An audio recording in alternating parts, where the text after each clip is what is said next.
The last time I did the numbers, using the numbers from, I believe it was the Anti-Defamation League and the Southern Poverty Law Center, the estimate is somewhere like, if I'm going to roll high, 10,000, maybe 13,000 white supremacists in this country. When you realize that there are 300 plus million people and what is it, like 150 million working age people, yeah, it's kind of a small group, which is what makes this story so damn funny. UC Berkeley's Right-Wing Studies Conference casts right-wing as alt-right white supremacists. Now you may be saying, Tim, why would you rush to the defense of people who are on the right wing? Because you have these fringe universities that create these things called right-wing studies, and they try to demonize literally everybody and associate them with the alt-right. Donald Trump is actually socially moderate on a lot of issues relative to the presidents before him, like Obama, who opposed gay marriage before becoming president. And then and I think by the time he got into office, I could be wrong, I think he opposed it for a while. My understanding is that Trump is the first president in history to support gay marriage before becoming president.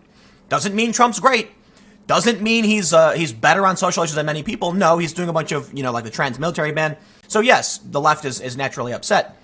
But to act like someone like Trump or the right is insane. Well, let's read the story from the College Fix. Oh yeah, and I want to point something else too. I wasn't really super concerned with doing a story, like talking about this issue, but the SPLC is a co-sponsor of the event. Why would you have an event where you're going to talk about the alt-right, literally run by an organization that for decades we know to have been led by racists and to be institutionally racist? Like, there were investigative reports on the SPLC decades ago. They won awards for this stuff. Why is anyone still using them for anything? It's ridiculous. For those who have questions about Donald Trump's appeal to the religious wing of the conservative movement, have you considered looking at the issues through the timeless art of interpretive dance? What? This weekend, attendees at the inaugural Conference on Right-Wing Studies at the University of California, Berkeley will be given just that opportunity. A Friday morning session titled Women and Gender on the Right will feature UC Berkeley lecturer Michelle Summers to discuss a topic titled Be Rough, Be Violent, Don't Drop Her on the Floor, the Christian Right's Enactment of Female Purity Through Evangelical Ballet Technique. It's what kids pay for. This is what your children pay for. I didn't go to college. I'm damn glad.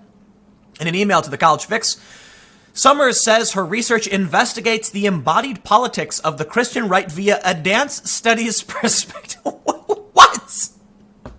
Man, that's really going to help you lay bricks or, work at a cafe or something. Now, no, quite literally, it's not going to help you do anything. I use those jobs because they're just like low entry jobs. Like most people can serve coffee or lay bricks. However, riding your bike around the neighborhood with your friends will prepare you more for working at a cafe than dance. What? Dance studies? Wow. The conference itself will be held April 20th. I'm sorry. It's like the joke about feminist interpretive dance and these are the degrees people are getting. It's people actually pay for this. I do want to give an honorable mention though to some students at Berkeley because when I was there last year, I interviewed some students who were very progressive, complaining about this stuff. They were just like, it's so annoying. They're always pulling fire alarms. It's like, I'm paying all this money for school and I can't get an education. Well, maybe you could convince them to stop pulling the alarm bell when you're trying to finish your interpretive dance class. Well, let me try and read this again.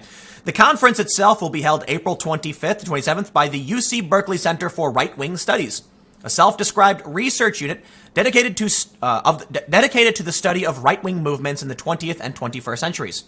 But the lineup consists of workshops, panels, and screenings that frame right-wing as consisting nearly entirely of alt-right types and Christian fascist types. Thus, the conference will provide an analysis of the American right wing limited by the confines of the caricature leftist academics believe conservatism to be. This is a good time to point out my earlier video, my video from this morning where I said I refuse to cede the left. You've got people now within the spectrum of what you'd call the intellectual dark web, whatever that means, who are arguing that, the left has moved on, the left left me, all that, whatever. And I'm like, no. There's many different ways to interpret what left and right means. On the actual political compass, I am center-left libertarian. That can't change my principles. I'm just going to be like one day like, oh, I changed my mind. I'm going to go. No, it's not how it works. I constantly read things. Yes, my opinions change, but I actually learn a lot of things that kind of reinforce my own perspective on the world. The point I'm trying to make is we don't want to fall into the trap of caricaturing the entire left as fringe wackaloons, right? There are some regressive lefts that are a tiny percentage. They are gaining institutional power. They are being institutionalized. They tend to be anti-Semitic. They tend to be very racist. They believe that, like, racial groups from different continents are, like, all ethnically identical. It's just crazy. They're gaining power, but they are still fringe. Most people on the left want to vote for Joe Biden. You know why? Because they don't really pay attention to this stuff. So just like they're doing a caricature of the right, you also don't want the right doing viewing the left through the same lens. And the way I explained it is, imagine you're, a football field away. Like, there's somebody standing 100 yards from you, and you see them waving a flag that says, like, I want cheaper healthcare. But behind them is this massive group of people with crazy-ass, communist flags. To you, it looks like one big group. But when you actually, look overhead, you can see that that person waving the healthcare flag is actually standing at, like, the 40-yard line, and the other crazy people are in the end zone. I don't know if you guys understand football, because I barely do myself. The point I'm trying to make is, just like when someone from the right looks to the left, they're going to see the big group of crazies. And when someone from the left looks to the right, they see the big group of crazies. It's best to recognize the crazies for what they are.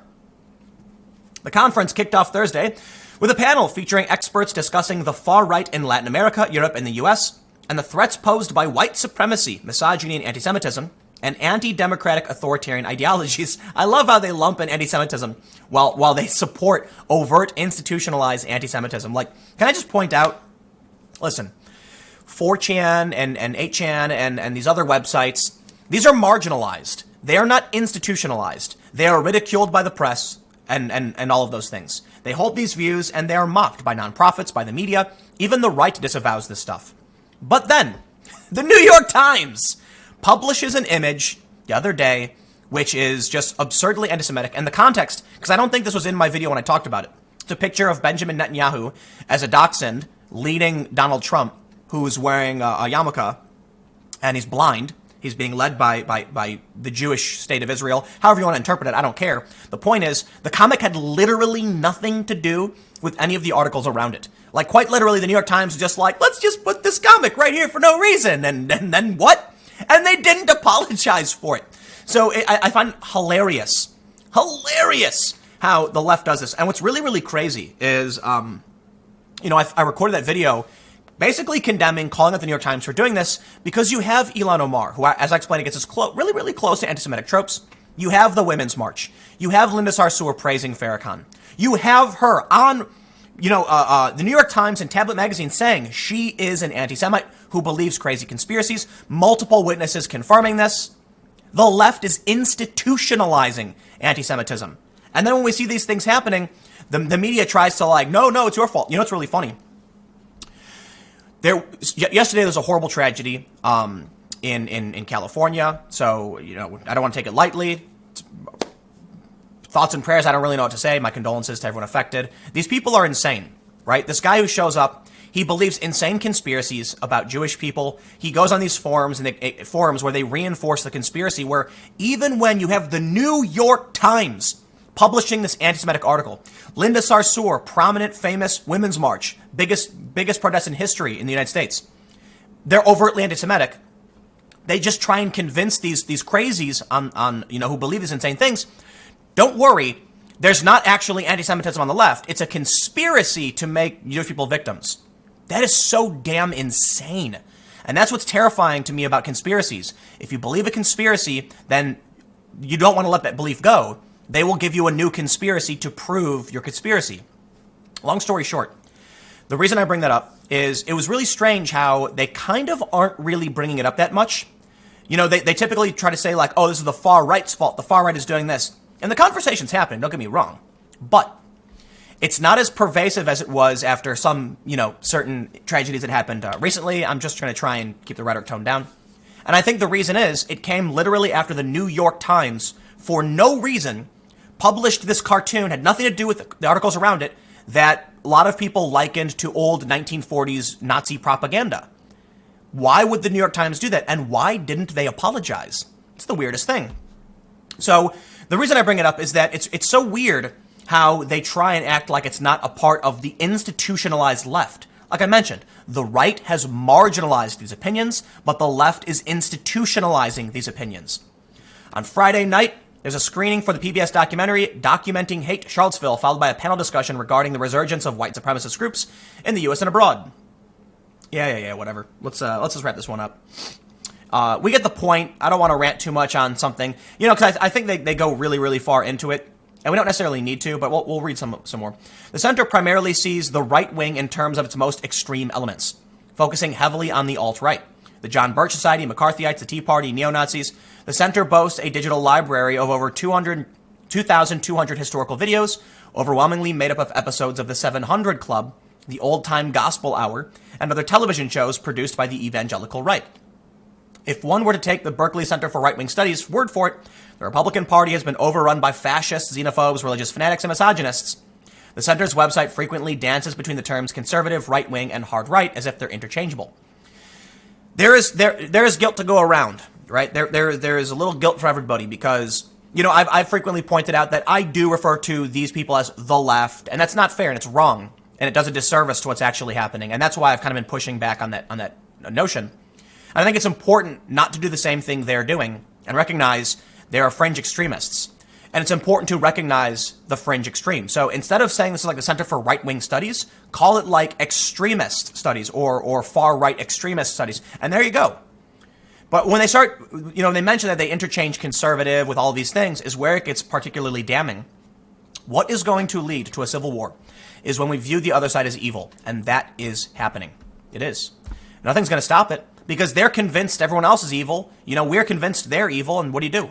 As long as these factions keep growing, there will be, or I should say, as long as the regressive left keeps growing, we're in serious trouble. And that's why I so adamantly said earlier today, the left needs to excise this fringe ideology, because it will get violent and dangerous if we don't. I'll wrap it up there. I got another video coming up for you at 4 p.m., youtube.com/Timcast. It is a different channel than this one. I will see you there.